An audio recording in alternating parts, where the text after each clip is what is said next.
You know that feeling when someone shows up for you just when you need it most? That's what Uber is all about. Not just a ride or dinner at your door. It's how Uber helps you show up for the moments that matter. Because showing up can turn a tough day around or make a good one even better. Whatever it is, big or small, Uber is on the way. So you can be on yours. Uber, on our way.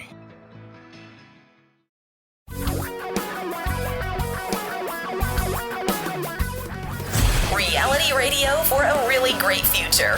We're talking real money. Really? Yes, we are. We are talking real money because it's really important. It is a big, big, big, huge, gigantic part of your life, and we think it's worthy of honest, straightforward, no holds barred discussion, conversation, and clarification. I am Don McDonald. I am the co-host of the show, along with Tom Cock, and I am incredibly excited because this week, not only did I get to do all of our regular podcasts, but this week on Friday, I also appeared on the legendary Stacking Benjamins podcast from Joe's basement. Joe's mom's basement. It's not actually Joe's basement. It's Joe's mom's basement. I took a listen to it a little bit yesterday. It's pretty good. I wouldn't say it's exceptional. It was exceptional with you on there, of course. But, it's more of a millennial show. And you're old. You know that's true, right? You know that's true. Try to convince myself otherwise, but it never works. I do that every day. I go, I am not in my 60s. I am not in my 60s. Oh. 60s are the new 50s today anyway. So yeah, no whatever. problem. Whatever. You know, that's what people, when they're in their 60s, say to make themselves feel better. 855. I'm sorry. That's not off to a good start. I'm telling you, it's being in your 60s. I got to go take that test, that Montreal cognitive assessment. Well, that is actually, a rhinoceros. I suggest I take a pill to remind me to take another pill, but that's a whole other part of the show. So I'm so glad they have those pills, though. 855-935-TALK. That is our phone number. Call. We really do want to help. We encourage you to call us with your questions, your comments, your ideas, your thoughts, your opinions, your convoluted, complicated stuff. And you can also, if you want, send a question to Don at Talking Real Money. Or no, Don at Vestry.com. Wow. I think you should leave it at that. I'll take it from here. All right. I think you should just go ahead. I'm gonna start a vacation right now. We are continually disturbed by reports that many of you have decided that day trading is a way to keep down the boredom from, being socially distanced. B, the aspect of I'll get rich very easily, very quickly. And C, anybody can beat the stock market because Stan, the trading man, has showed us how it's easy to do. The numbers are astounding. 260,000 of you have opened E-Trade accounts in March. 1 month, biggest ever that was more than the entire year previously. People saying nuts. I'm making big money trading. Oh, it really pains me to say it. Penny stocks, following people like Stan, the trading man, who was been a trader now for, I think, like 5 or 6 months. I mean, this truly is headed for a bad He's a legend in his own short time. Exactly. Stan, the trading man. I love the name, but and they're trading. I mentioned penny stocks. I mean, somebody said, yeah, I've been trading penny stocks, started with 25,000, made it up to 65,000.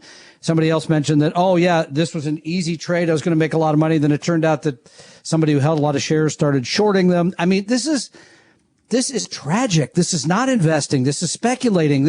If you need to deal with your boredom, how about exercise or, like I do, eating? I mean, come on, let's get over this, people. This is really going to put you in a very bad spot if you think this is your way to get rich. And by the way, as we know, if we point out on this program many times, the people that do this professionally, they have made less than just being an index fund.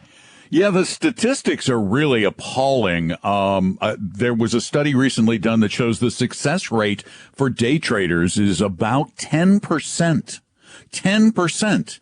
That means that 9 out of 10 people lose. And yet everybody clings to that mistaken belief that they are going to be the one that wins. I'm the winner because I'm smarter than everybody else. Let me tell you something. Did you ever notice that most of the people who think they can make a lot of money day trading or playing options or whatever these eclectic esoteric strategies might be, have you ever noticed that the majority of them are younger people?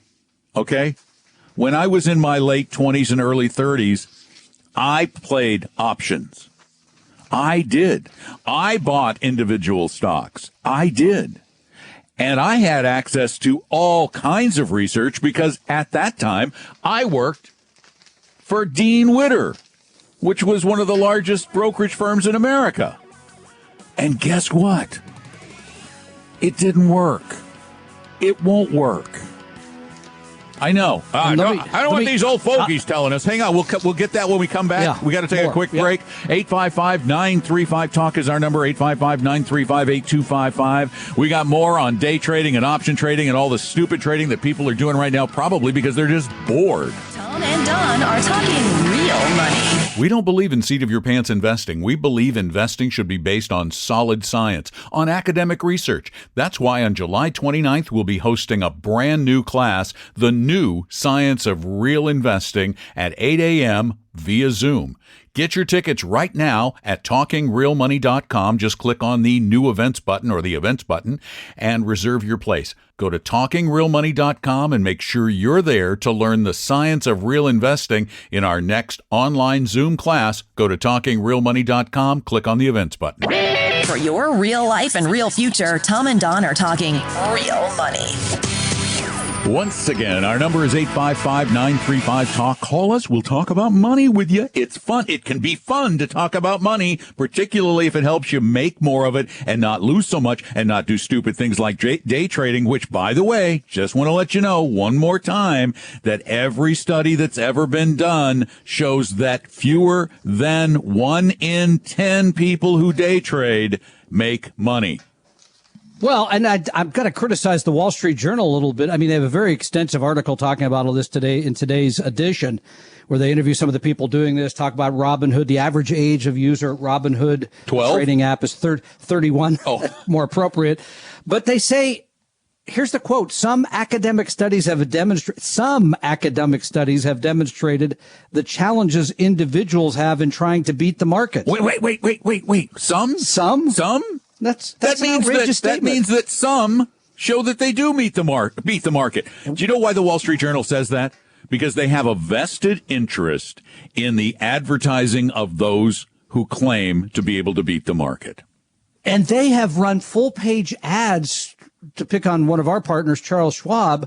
Schwab has run these full page ads in the Journal talking about buying a slice of a stock, a partial, I forget the exact term, you know what I'm talking about. Fractional shares. Yeah. Fractional shares, because who could afford to buy one whole share of Amazon at $3,000?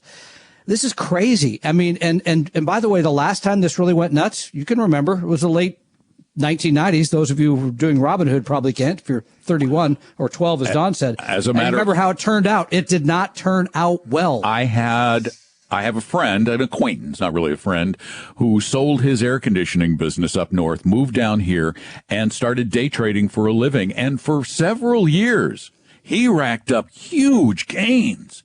He looked brilliant right up until the minute he looked stupid and he lost everything.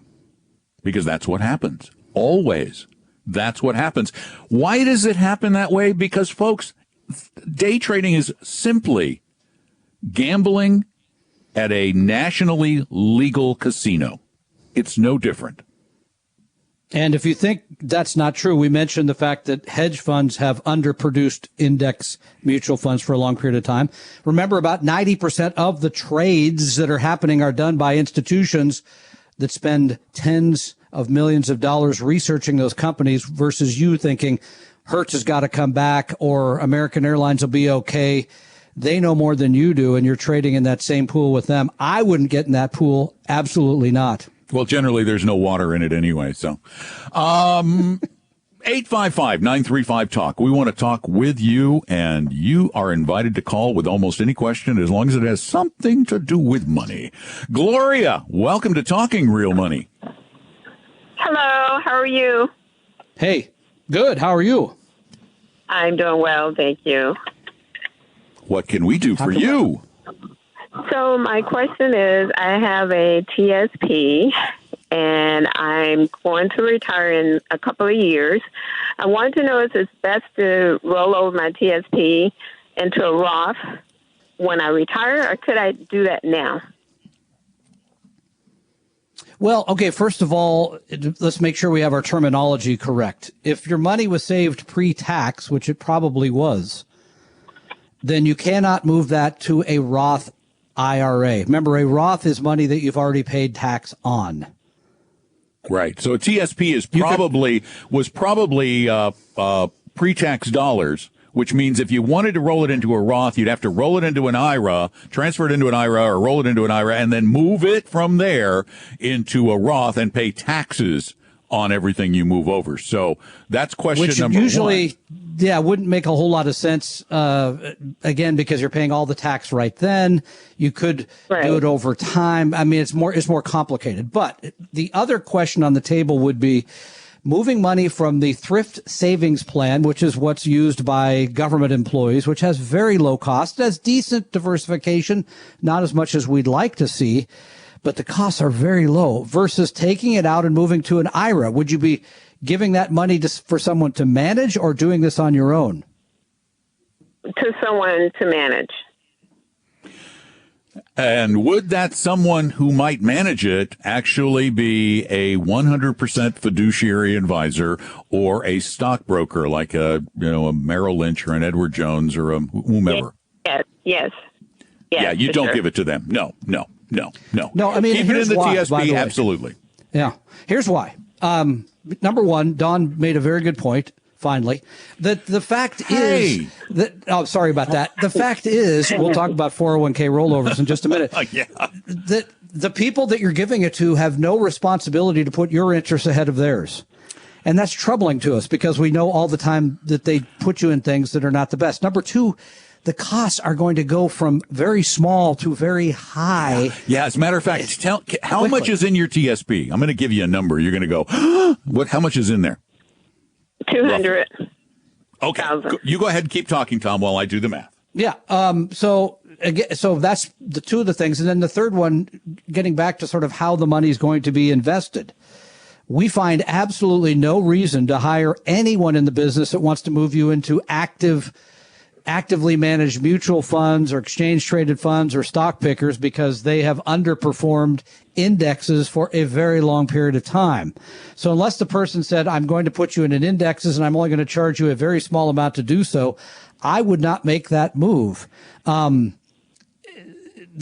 challenge for you then is sort of how to build the right portfolio if you're going to do this on your own, or to find a 100% fee-only fiduciary, which we do have a list of on our website, because we just don't trust the rest of the industry to do the right thing for you. Don's going to give you an actual number, though. Yeah. In terms of the cost. I mean, so probably the cost in the TSP is 0.2, 30 basis points. I think it's 0.2, yeah. But let's say it's 30 basis points. You're going to be paying you're paying them about $500 a year to manage all of your money. If you went to, say, an Ed Jones and they put you into the American funds, which is what they often do, you will pay them up front. You ready? You sitting down? You will pay them up front $11,500. And then yearly, another $1,000 plus a year. Really? Yep. And the thing that people forget is that cuts right to the bottom line. In other words, that's money that is no longer yours. It goes to pay their kids and grandkids' education or vacate, whatever it is. That is gone. Mm-hmm. It reduces your potential return dramatically. Remember, that comes out right away after it goes in. So we don't think that is a good idea at all, because it's costly. And as I said, we expect underperformance over time. And you've got it in the TSP right now. What you need to do with your TSP is just make sure you have it allocated properly. That's really that. If you get it allocated properly based on your risk tolerance, you're going to have a nice, inexpensive portfolio from which you can draw down the road. You got to find out what your risk tolerance is, and then you use the G fund for the bonds, you use the C fund and the S fund for the stocks, and you rebalance every year or so, and you could do it for a fraction. Would you hand this person you've been talking to, $11,000 just for the heck of it? To be your friend? No, to be your friend? I would. Yeah. Yeah. So I would keep it with the TSP. Thank you so much for the call, Gloria. We've got lines open at 855-935-TALK, 855-935-8255. Tom and Don are talking real money.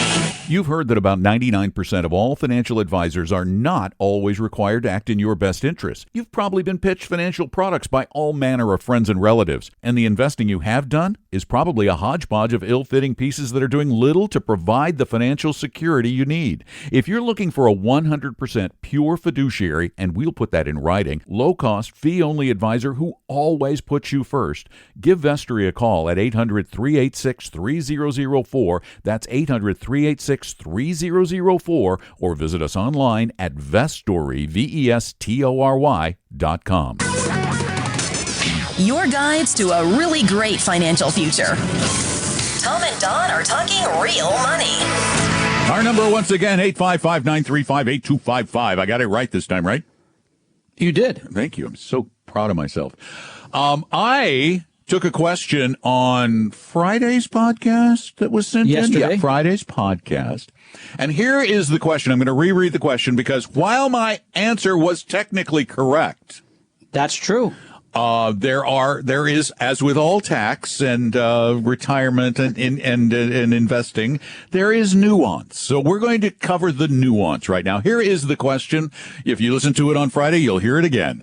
This last Saturday, you broached the subject of 401ks and fraud. This got us to thinking and generated a question. Currently, my 401k is still at Fidelity. We're getting ready to move it to a rollover IRA at Vanguard. We were getting ready to when COVID hit. The one detail that much troubled us was that according to Fidelity, they had to cut a check for the amount and mail it to us, where we would then mail it to Vanguard. The 401k is about $1.5 million, and we would prefer to have it moved electronically for our own peace of mind. It's in a proprietary mutual fund, but which would have to be sold, et cetera, et cetera. Any ideas? And I said, it's fine to transfer it. It's legal, but companies can choose not to do so. And most don't. I mean, even major employers like Boeing do not do that. They still require them a check to be sent to you. Which then is you have to just get it to the dumb. custodian. I know. In today's world, frankly, it is it's when I can don't pay need my lawn care service by going onto my phone and going boop. I know. It's backwards. I agree. So the reality is, yes. And I think you had a quote from somewhere from TD that said, no, you can do this electronically. That's true. Yep. The custodians will tell you that, but the companies that run the plans will say, we're sending you a check. I even checked with a CPA site, and they said the same thing. It's totally legal to do it, but it's just sometimes it's their systems are archaic. But there is one thing you can do. I found out, even if the company says they have to cut a check, have them cut the check and mail it to Vanguard. They can do that. Generally speaking, again, I don't think Boeing will let you do that. I think Boeing will require you to get the check. Seriously? You, the employee, correct. Really? Gosh. Yep. Antique system. I wouldn't want a $1.5 I would be million. nervous. Yeah. I would be nervous. That's a lot of money. Yeah, if somebody takes it out of my mailbox. I hear you, brother. But that's what they do. Just dumb systems. 855-935-TALK is our number. Barbara, you're up next. Welcome to the show. Hello, gentlemen. I heard you say on the radio about, a few weeks ago that, you were speaking of someone theoretically who has, liquidated everything and sitting there cowed and frightened to do anything with their money. Not necessarily hypothetical. We hear from those people a lot. Well, hello, that's me too. Hi, Barbara. Nice to meet you. Yeah. How's it going? Nice to meet you as well. Oh, yeah. And when did you get out? When did you get out? A few months ago. I'm 81, so I have more reason to be frightened than if I were, say, 61. Sure. So I'm not sure what to do. But 81 is the new 61. You know that, right? All right. All teasing aside, is this money you're going to use in your lifetime? I'm sure I will. Okay. How soon? Well, actually, we have no way of knowing that. I think probably one scenario would be if my health failed and I had to go into a facility or something of that sort. But I don't want it tied up a long time. But I know I can't let it sit in a bank account either because it's dying on the vine in there. Okay. And Don actually made a good point. I'm praising you twice in the Two first half good hour. points. It's a shocker. Oh. Yeah, I mean, it doesn't have to be all or nothing. In other words, because I just looked at the fund again because it came up in some research we were doing this week. The Vanguard Index Balanced Index Fund, which is 60% in stocks, 40% in bonds, might be a good alternative. We'll talk about it on the other side of the break because it gives you a little bit of both. You got some bonds in there, but there again, it still's got some volatility. And what I think we need to do, let's talk a little bit about your both your risk tolerance and your potential need for that money. And we'll try to kind of help you ease back into something that's more in tune with your temperament. We'll be right back. Tom and Don are talking real money. Did you know I wrote a book? Yeah, about 10 years ago, I wrote a book about investing. Financial Physics, with an F, How Money and Investing Really Work. It's a short read. It's a really easy read because, well, as you know, investing is way too easy to be this complicated. And it's been on sale for a long time at Amazon. I updated it in 2018 to a new version. But if you don't want to buy it, you can go buy it at Amazon. It's $10. But if you don't want to buy it, if you want it free, well, you can get it free two ways. One, you can get a PDF copy by going to talkingrealmoney.com/free. talkingrealmoney.com/free. If you don't put in the /free, you can't find it. The other way is if you have an iDevice, like an iPhone or an iPad or a Mac, you can go get an interactive version of the book, a special edition that I made that's actually interactive, that's got videos and motion and things going on. And that's also free. Just look for Financial Physics, FYSICS, in the Apple Bookstore or Apple Books or whatever they call it now. Or go to talkingrealmoney.com/free, talkingrealmoney.com/free. And I guarantee you'll enjoy the PDF or the iBook or your money back. Check it out, talkingrealmoney.com/free.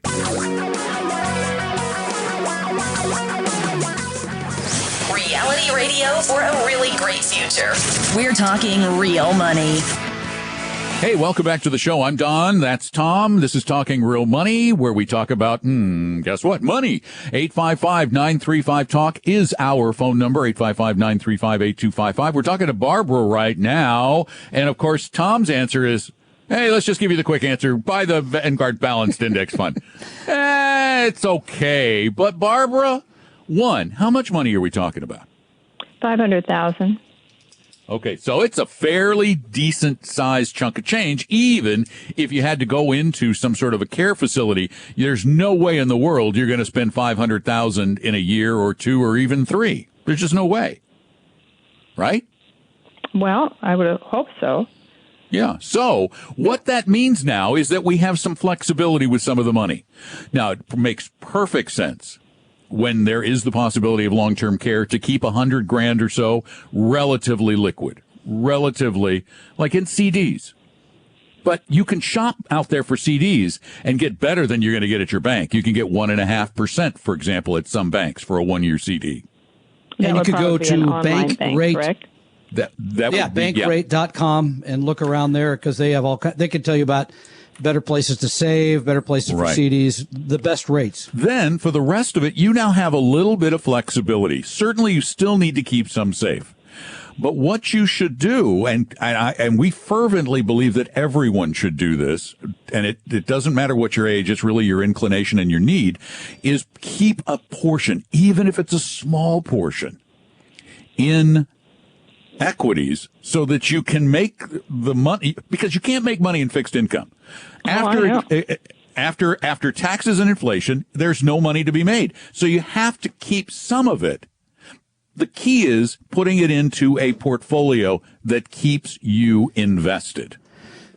And, I had suggested the Vanguard Balanced Index Fund. As Don correctly points out, 60% of that money then goes in stocks. It's a pretty risky amount, right? That's a lot. 40% goes in bonds. We just went back and looked. We'll spend a little more time talking about the 60-40 portfolio in general, but it's had one losing year out of 10. And even that year was down by 3. So but okay, I get it. Maybe at 81, and this is 500,000 you may need in the next 5, 6, 7, 8 years. Maybe instead you do that inversely. You put 40% of the money in stocks, 60% of the money in bonds. What you're trying to do then is make 3, 4, maybe even 5%, keeps you ahead of inflation.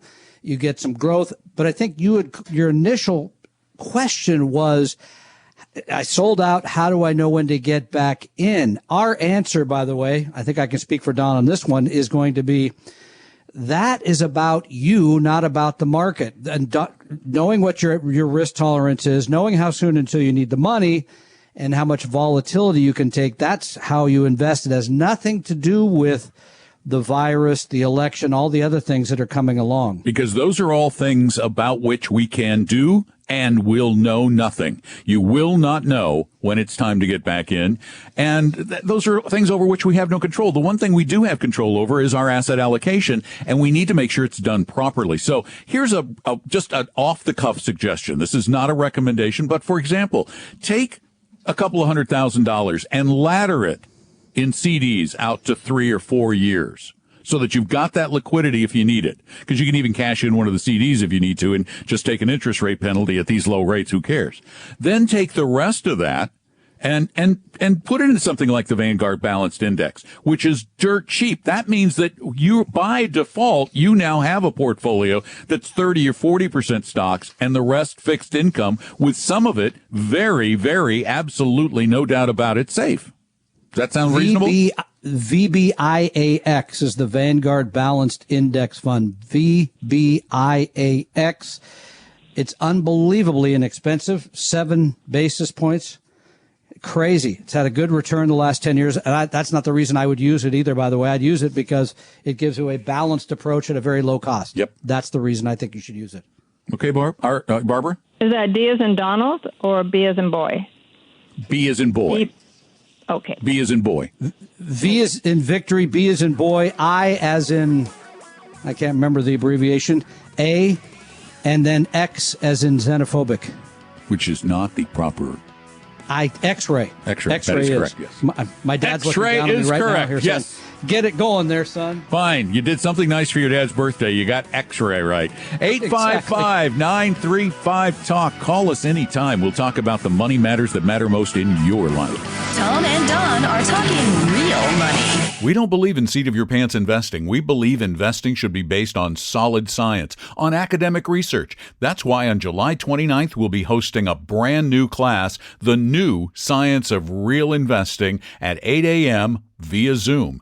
Get your tickets right now at TalkingRealMoney.com. Just click on the New Events button or the Events button and reserve your place. Go to TalkingRealMoney.com and make sure you're there to learn the science of real investing in our next online Zoom class. Go to TalkingRealMoney.com, click on the Events button.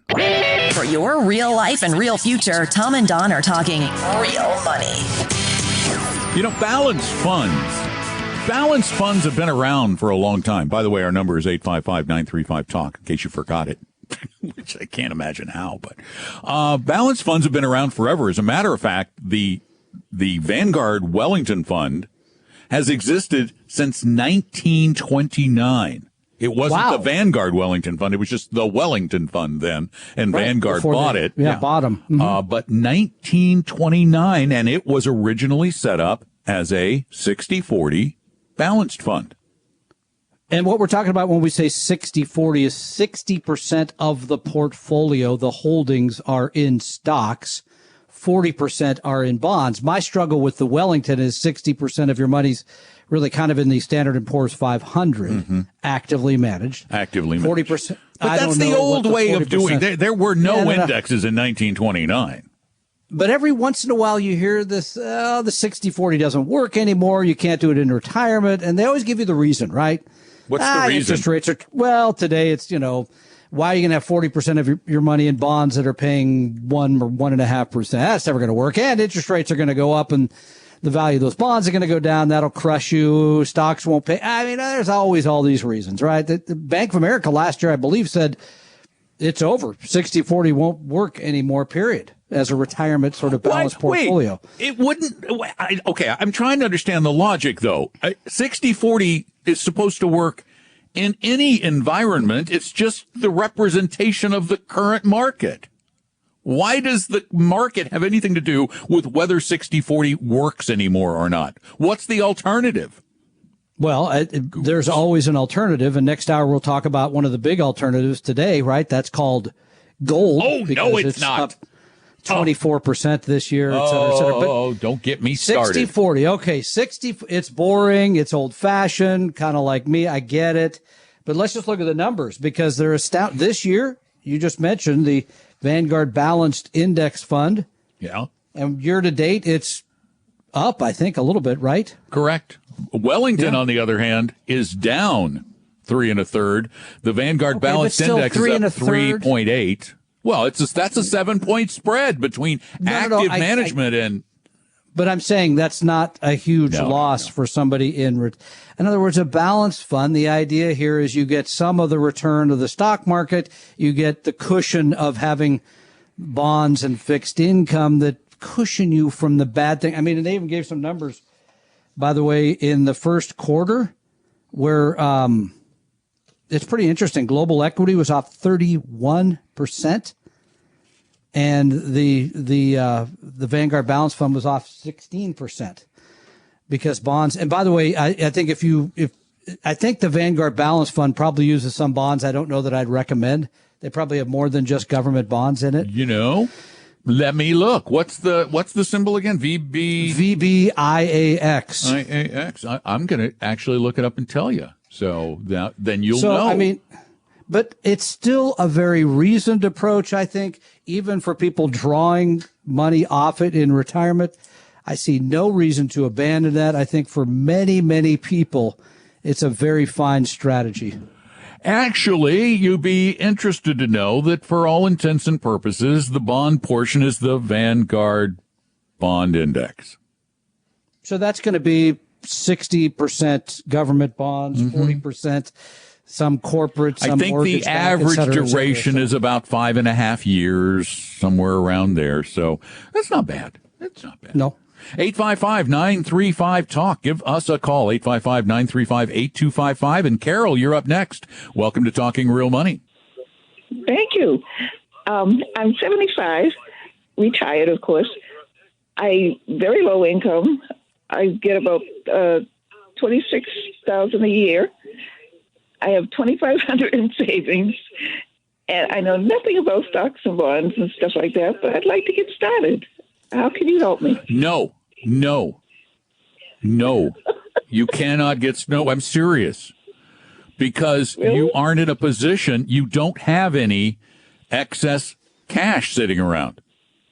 That $2,500, that's your emergency money. What if something happens? You'll need that money, and if you put it even into a mutual fund in the stock made up of stocks, it could go down a lot. It's too dangerous, Carol. Okay. Please don't. Please don't. No reason to. No matter what people tell you, no matter how hot it is right now in the news, please don't. It is too dangerous, and we suggest it for almost everybody. But you have to have extra income. You have to have disposable income. And as you said, you're living on the edge. You're getting by, but that $2,500 is could be life or death money down the road should something happen. So no, please do not. $26,000 a year in the Seattle area is not living lavishly. So be careful. Take care of this $2,500 you have for whatever could come along. Don't run off and start trading stocks. Please don't. Absolutely. Thank you so much for the call, Carol. 855-935-8255 is our phone number, and Lynn is up next. Hi, Lynn. Welcome to the show. Hi. I just wonder if you guys know yet if these quote-unquote gifts from the government and my insurance company have to be added into my total income for my 2020 taxes. I don't believe the stimulus check will be added. No. And what is your insurance? What are you talking? Are you talking about unemployment insurance? No, the government. What did they call it? Well, there was the stimulus check. Helping us. Stimulus check. Yeah. And my insurance company gave me a little tiny bit.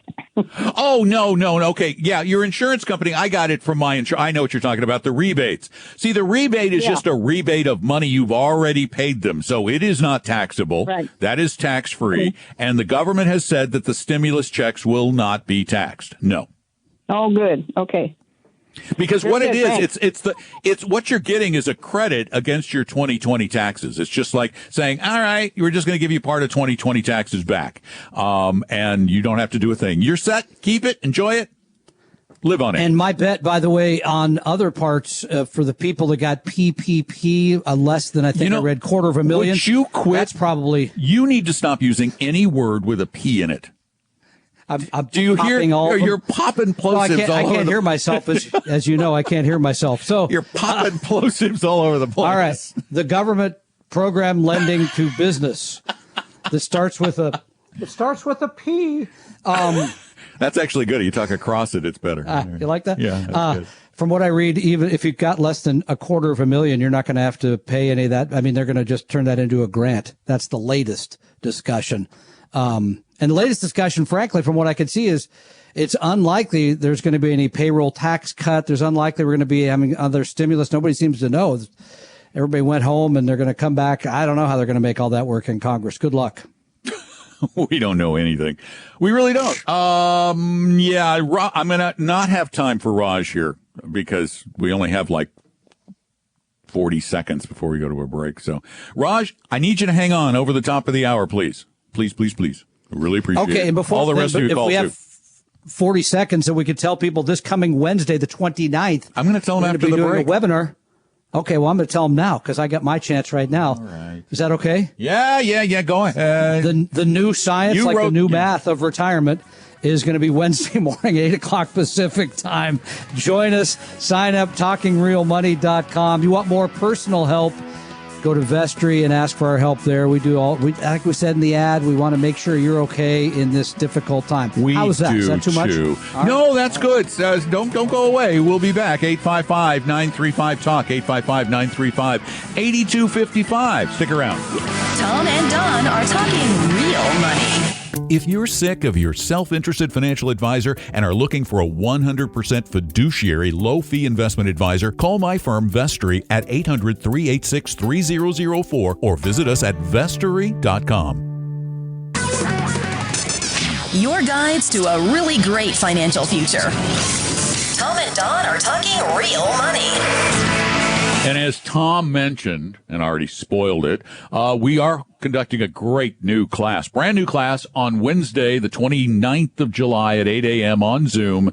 It's called The New Science of Retirement Investing. Go sign up for it at talkingrealmoney.com, talkingrealmoney.com. We hope you realize that the information provided on Talking Real Money is for educational and hopefully enjoyable purposes only. Providing personalized financial planning or investing advice takes time, so please consult with a really good fee-only fiduciary investment, tax, or legal advisor. We know a good one. Investing must always involve risk. In other words, you can and probably will lose money at times.